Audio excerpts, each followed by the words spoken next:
Saudara-saudara, beberapa kawan saya, beberapa mahasiswa saya bertanya, adakah cara untuk memastikan Indonesia bisa berperan lebih besar dalam konteks geopolitik di tingkat dunia?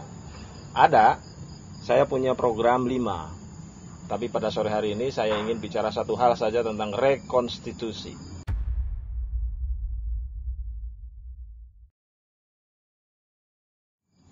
Indonesia 20 tahun ini mengalami kekacauan konstitusi yang luar biasa. Tiba-tiba, karena kita tidak punya bayangan 1000 tahun Indonesia mau berbuat apa, konstitusi kita itu diudar-udar, dibuat ruwet sekali sehingga hampir-hampir kita tidak tahu bentuk pemerintahan kita. Mau dibilang presidensil juga tidak, apalagi parlementer.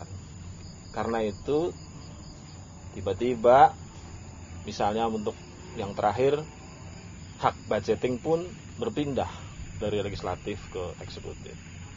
Tentu saja ini berbahaya sekali karena kita menjadi tidak tahu gagasan arsitektur politik Pancasila yang sudah didesain sejak awal oleh para pendiri Republik.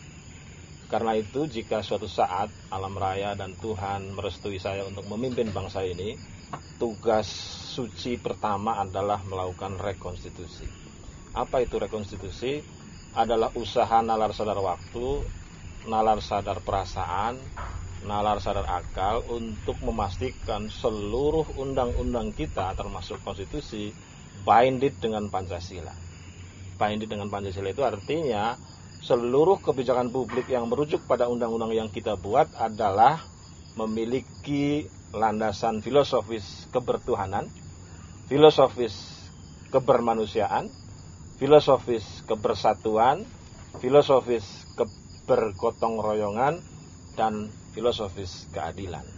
Keadilan bukan hanya dalam pengertian lip service, tetapi dipastikan ia menjadi milik seluruh warga negara Indonesia. Karena itu seluruh undang-undang yang selama ini memihak kelompok tertentu saja, apapun alasannya, akan saya batalkan. Karena itu seluruh undang-undang apapun itu argumentasinya, selama ia tidak memastikan keadilan bagi seluruh warga negara Indonesia, kemakmuran untuk seluruh warga negara Indonesia, dan kesejahteraan untuk seluruh warga negara Indonesia, pasti saya batalkan. Itulah program utama yang menurut saya alpa selama 20 tahun dikerjakan oleh Presiden Indonesia sebelum Pak Jokowi, termasuk juga Bapak Presiden Jokowi. Dan ide rekonstitusi ini sesungguhnya adalah ide yang biasa saja, sebab bernegara adalah berkonstitusi. Bernegara adalah tunduk dan patuh pada undang-undang, yang undang-undang itu seharusnya nyantol pada filosofi bangsa dan negara ini. Dan filosofi bangsa dan negara kita sudah disepakati disebut dengan Pancasila. Dan dari Pancasila itulah mestinya terpancar satu gagasan besar di mana seluruh peraturan-peraturan di bawahnya tidak boleh mengkhianati apalagi meninggalkan. Itulah fungsi utama presiden ketika ia berkuasa. Itulah tugas utama kepala negara ketika ia berkuasa. Dan itulah kewajiban pimpinan negara ketika ia duduk di kursinya.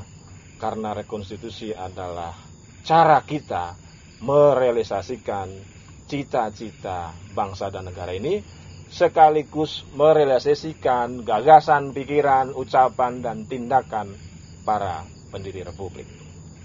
Terima kasih. Salam Nusantara. Pengen punya pemimpin yang bisa membangun negeri tanpa hutang, biar generasiku mendatang